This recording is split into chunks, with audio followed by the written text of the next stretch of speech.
Hello and welcome back. So let's continue with this post-processing paraview quantitative and plotting signals over time and so on. So in this case, as you saw load state, we're going to work a state tree. So remember, this is correct. And basically what we're going to do is this pipeline. And basically, yeah, this is it. We have here the plot of mean solution, instantaneous solution, everything coming from an OpenFOAM, and then plotting these signals here.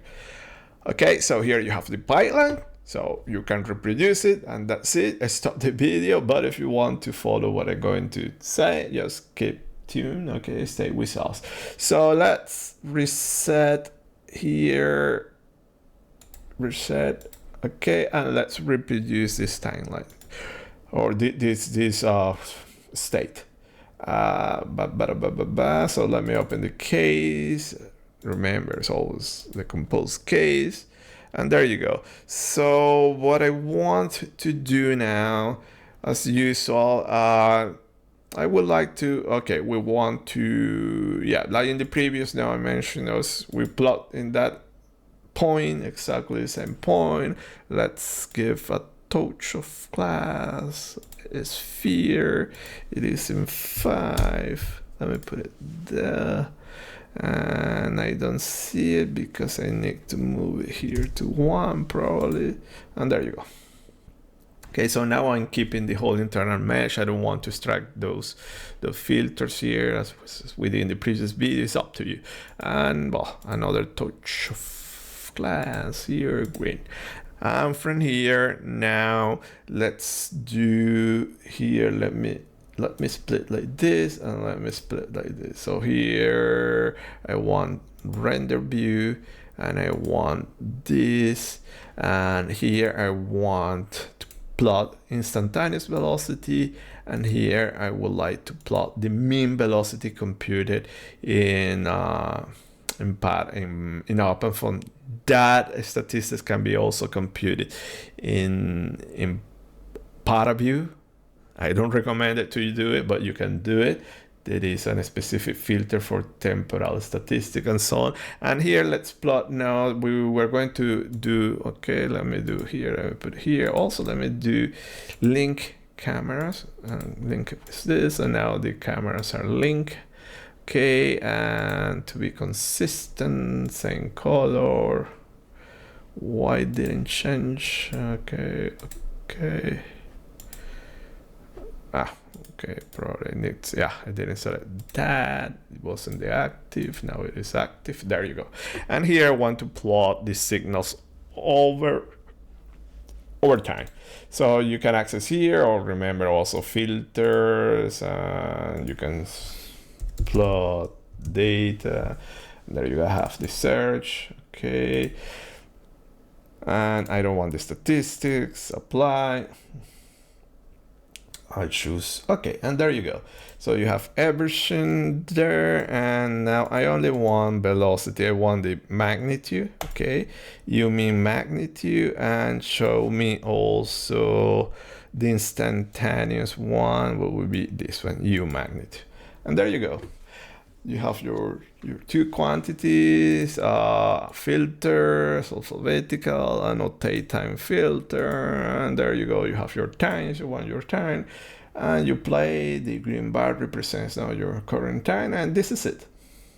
So what I wanted to say here is that always people ask, okay, the residuals, okay, and let me go here and I have the solution Python plot washer. I have the residual.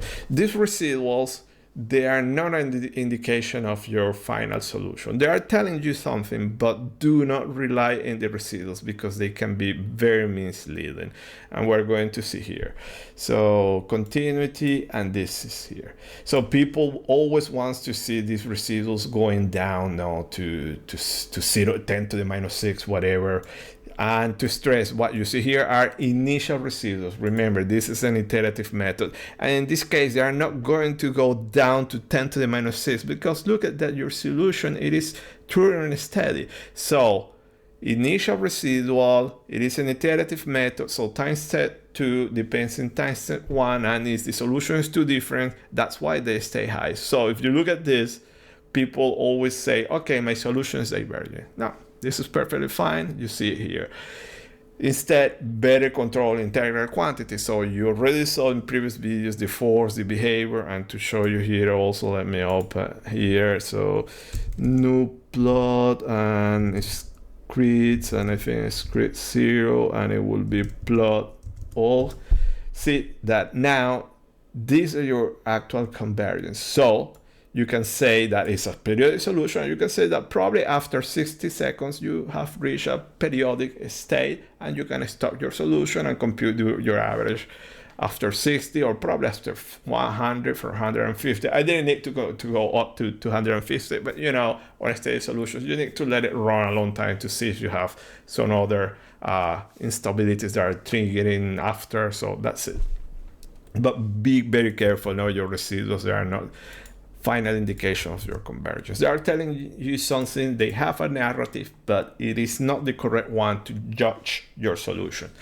Instead, look at integral quantities. But however, well, what is interesting in this one, that we have the mean quantity. Also, it is very interesting to look at this, because if you press play and look at that, this is the mean value. It is changing. But when the mean value stops changing, that means also, okay, I can stop the simulation because it's not changing anymore my mean value. Without looking at any other quantity, you can also judge that by looking at mean quantities. I do it very often. Sometimes it's not enough to have the forces. For instance, you have done less simulation, you know that those forces, they are very oscillatory. They don't show any periodicity or cyclical behavior.